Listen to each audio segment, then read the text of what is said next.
That is true. It would be a very impressive showing right here from Formerical Esports, but this definitely seems like it's not the usual draft, right? It's them showing something off. This is their last game, their last chance to demonstrate. I wonder if they're just switching roles. Or I guess we'll have to see till we load in. I love it. Love it, yeah. Perhaps Yahiko is just like the secret assassin jungler weapon. In the daytime, he masquerades as a marksman, but at night, that's when his true strength shows. Let us enter the land of Dawn for game number 1 between Nightmare Esports and Formerical Esports. Which team shall come out on top? Okay, this is indeed others should fail. But let's jump back into the game here, right where we left off. Looks like the game already ongoing here. Clock going to be on that Roam Guinevere and Yahiko once again. The Fanny was not his only pocket pick apparently. What are your thoughts about this, Lafel? My thoughts is that Formerical has to wait for quite some time. Because Claw needs farm. That's true. The Ling needs farm. And in a way, if the Valentina doesn't have a good early game, the Valentina needs farm. So what they need is time. They need a Formerical amount, in fact. Yeah, this is literally the comp I was talking about, right? When we expressed concern about the pickoff comps having too many late game laners, and now they have Valentina, Ling, and Claude. Yeah. So this is literally the issue we talked about from the side of Formerical Esports. Kind of like, where do you put all the gold? Right now, somebody going to use Tempest of Blades. Yahiko working on Juviana. Should be able to get it one hit away. Will get it. So first blood going to the hands of Yahiko on this Ling, a hero that we don't see much more of anymore. Excuse me, did we just curse the early game? No, I don't know. I think we said that Yahiko didn't have early game damage and he took it personally. I feel like we're doing Nightmare a disservice. We're giving a buff towards Formerical, so we need to talk good about Formerical now. They're the best. They're the best team in the world. I have their posters all over my bedroom wall. But not gonna lie, that was very good because there's two ways to play the Ling. Either farm up or try to gank the side lanes and get that extra farm because now it's looking good for them. Yeah. Jasmine is waiting here forever. He's gonna find his target right on clock. Right on the dot he goes. They get the kill. Now Turtle for the taking. Xerox there as well. Here comes the rest of the squad. Tempest Blade's gonna come down, working on the Turtle. Too easy for Lexi. Will get the Turtle, and Yahiko falls. So that is also going to result in him losing his buff. I'm reminded why I don't cast. It's okay. I really should be paid not to talk because the moment we say nice things about Formerical, Nightmare got a 1.3k goalie. They got the kill, they got the turtle, they got everything. They're happy. Just remind They're dancing. Yeah, literally. We'll hold on here in the mid lane. Okay, not too much is going to be happening. Just remind me that the next time I want to do anything, I have to bring Lafel along and tell him to do the opposite. And then I will probably have a pretty good chance of success. As of right now, though, a 1.2k net worth lead for Nightmare Esports the first 3 minutes in. This is already the concern we talked about. While Yahiko was able to get a nice first blood, Nightmare Esports are still going to have the stronger early to mid game scaling. My personal rule is that if you have a scaling composition, don't lose by 2,000 gold because even if you lose, as long as it stays around the 2,000 threshold or below, you're actually winning because all you need is time. Yeah. That's some more simple logic here. Once again, Juviana going to be the focus, has the vengeance. Tempest of Blades as well with Masorab. Can he escape? He does. The bravest fighter, Yahiko, can't get the last hit he was looking for. Oh, the Xerox. Can he find him? Can he go there? He's going to go under the turret. Nope, not going to commit to it, so he backs off. Juviana, impressive to survive that. He's just teasing Formerical Esports at this point. They invested so many resources to try and pick up the joint, and they still weren't able to do so. But I think considering everything, the fact that they didn't lose anyone from over-diving there is still a plus point. As of now, though, Nightmare Esports is slowly increasing that lead beyond that 2k threshold you mentioned, Lafel. Yeah, well, let's not talk about it anymore because the turtle is going to come up soon. And, Juviana again. He should be fine. So here, though, too easy for Lexi. I'm not sure if he's going to be able to commit on this. Xerox holding on to that Nether Realm, but all this leading into that next turtle. Yeah, this next turtle is going to be a snowballing situation. If Nightmare Esports is able to catch For Miracle off guard, they can get a lot of kills here. Let's see if they can do it. Jasmine gonna find a couple targets here. Too easy for Lexi. Still gonna be working on that turtle. They gotta get in range here. Waiting patiently on the bottom side, but they're gonna force him back. Too easy for Lexi. Will get the turtle again. And now Masarap on the run. Gonna be dragged here a little bit further. There's the decimate from Too Easy for Lexi. Still gonna be hungry for more, but won't be able to find Clock.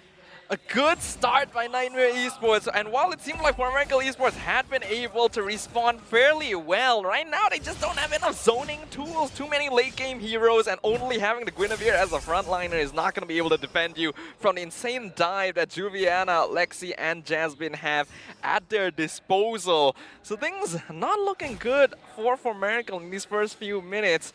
Even Jasmine continuing to invade the jungle. My personal opinion is that For Miracle should not have fought for that, because based on the deficit, they will not be winning that turtle fight. Because even if you win, I would say it's you being lucky.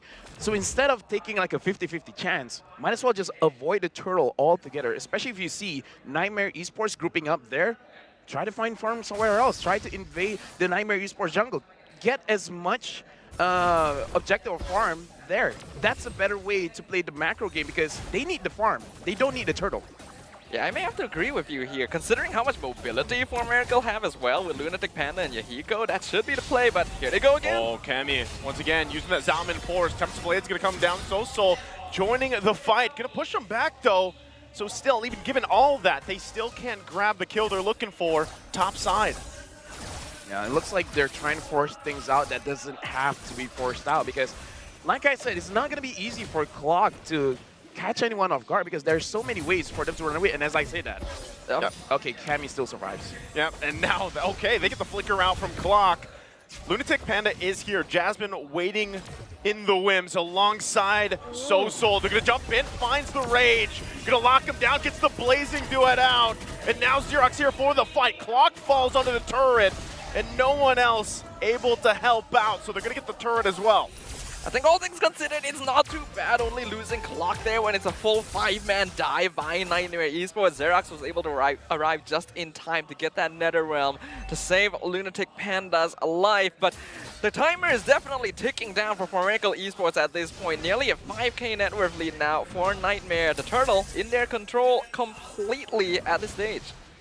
Yeah, nothing here. Again, Yahiko isn't even a part of this fight. He's just going to go ahead and get his buff. And that'll be the clean sweep of turtles for Nightmare Esports. I would say right now for Nightmare, they really should start adding more pressure or start baiting out for Miracle Esports.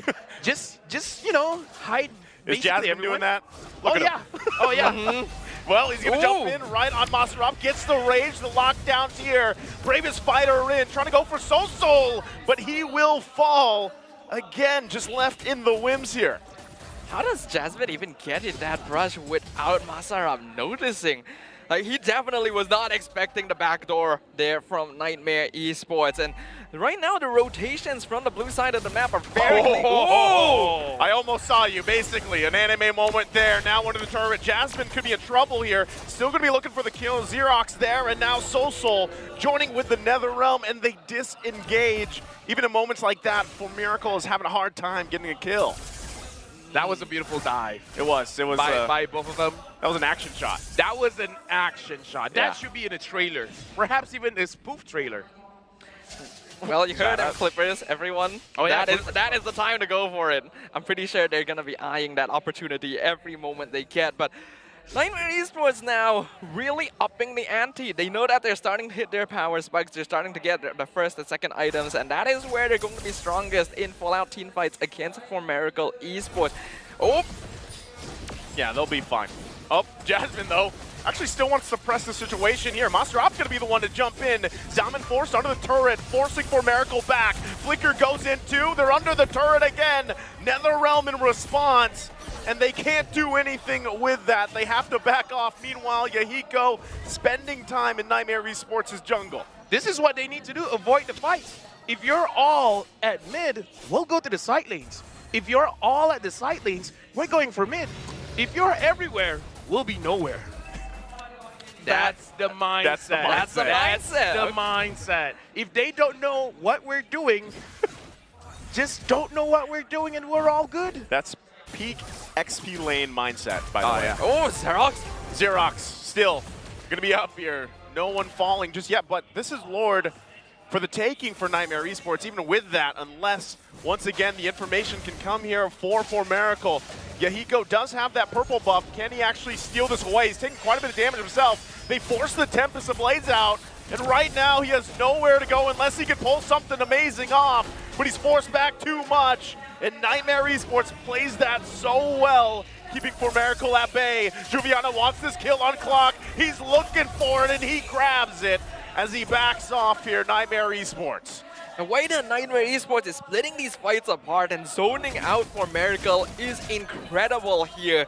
The fact that they were able to delay that Lord to make sure that Yahiko wouldn't be able to get a cheeky steal. Oh. Their timing is great. Xerox. Oh, the flicker from Jasmine, able to get the kill, and now Lunatic in trouble as well. It happens so quick. And now Nightmare Esports pressuring down the lanes. Yeah, now Yahiko is just pushing because, again, no one is there to defend. And it will be a very good situation if Yahiko can find a way to make sure that he can cut the minions. If he can proxy those minions, then Nightmare is going to have a hard time pushing. Yeah, it's pretty clear at this point that Nightmare Esports really wants to group together. They're sending Juviana to deal with Yahiko, but the mobility of the Ling will definitely outscale that of the Joy. The problem is there's not going to be a lot left of the map for Miracle to play with. 1v1 on the bottom side. Whoa! Whoa! Damage! Oh! Big damn from Juviana now on the top side. Still going to be working on it. Clocks the one to fall. Too easy for Lexi going to jump in, but will back off. They get the turret. Lord just a couple hits away, but this is dire for Miracle. Excuse me, was most of the damage from... What? That was Juviana's damage. No, was it the Vengeance? He Like, popped the Vengeance, right? yeah, so I mean... It could be just the Vengeance damage. No, I'm pretty sure it was just Juviana. Oh. That's all it takes at this stage. Oh, Masarap, he will fall into the base. Too easy for Lexi, also taking quite a few hits. Still taking the risk. Jasmine gonna jump in. Tempest of Blades comes through. Cammy will fall. They find a couple kills. Jasmine gonna be the next one for Miracle. We'll find a couple bodies to put on the board. Ooh, that's a bit of a throw there by Nightmare Esports. They did not need to dive that deep, and they lost probably their most important members. Honestly now, even looking at the items, for Miracle, they're about to hit a point where they don't have to be afraid of the team fights. They can participate. What they have to do is to bait out a lot of the skills, especially the Zaman Force, because if the Zaman Force isn't there, then the majority of the damage is going to get significantly lower. And at that point, they can just kite, and then Yahiko can just dive in and finish everything off. So, well, Miracle is at a point where they're in the 6K deficit. But it's not that bad because they're not really losing that much in farm when it comes to the carries. But this is more than that 2K-ish you were talking about earlier, right? Quite a bit more than that. Quite a bit more. That's ×3. That's 246. Hey, shut up. Well, let's ask a different question. Do you think for Miracle is itemizing defensively enough? They only have like 2 Athena shield against a team that's mainly doing magical damage. Hey, here's the thing. I have a, you know what, if I say it and then I turn out to be wrong, that'd be it. It's all right. Here's the It's thing. okay, just say it. If you're losing anyways, might as well just build more damage because you won't win a fight that you're losing. It's like you're just going to be losing slowly. So you just have to wait for them to make a mistake, but for them to make a mistake and for it to look like a mistake, you need enough damage to punish. So I personally would say, yeah, just build more damage so that when they dive heavily, you can take advantage of it. You know, everything you just said, that would fit perfectly well in the tip section when you load into the game. Yeah. If you're losing, might as well just go full damage. A dash LaFell. And if you're winning, then you need to build defense because you don't want to make a mistake. That's true. That is true. I'm smart. Yeah, that's why you're the analyst on desk, yeah? Sometimes I don't feel like it, though. It's okay, we all feel it, you know? We give you the analyst energy you need so that you don't have to. But for now, the fight is starting here. Well, again, the zoning here. Lunatic Panda gonna be in trouble. Pretty much taking care of himself with the Vengeance there, and now they still go for it. Valsaraf taking the brunt of the damage. He will be the next one to fall. It's all chaos everywhere. Meanwhile, too easy for Lexi, having a very easy time with this Lord. Yahiko, he's got nowhere to go. Lord secured for Nightmare Esports, and the hunt for Yahiko and Zeus. Why does he just fight back? Oh! Well, how do you fight about that? No, How do I you mean, fight? like, you don't have defense item, but you got a lot of damaging items. That's true. Use it, you know? Yeah, you know, I think That's the auto attack button. Just press it over and over again. yeah, I think the biggest problem in that fight wasn't that Nightmare Esports just has a 9k gold lead, is that for Miracle Esports doesn't have enough damage. Ah, so losing more than 2K is a big deal. Well, they might not even wait for the Lord to get here. Nightmare Esports focused on the base. They're going to do everything they can to end it. They're holding on for Miracle. Blazing Duet going to come through. No one falling just yet. Crystal going to be worked on. And that will be game number 1 in the hands of Nightmare Esports. Perhaps slightly too greedy of a draft here by For Miracle.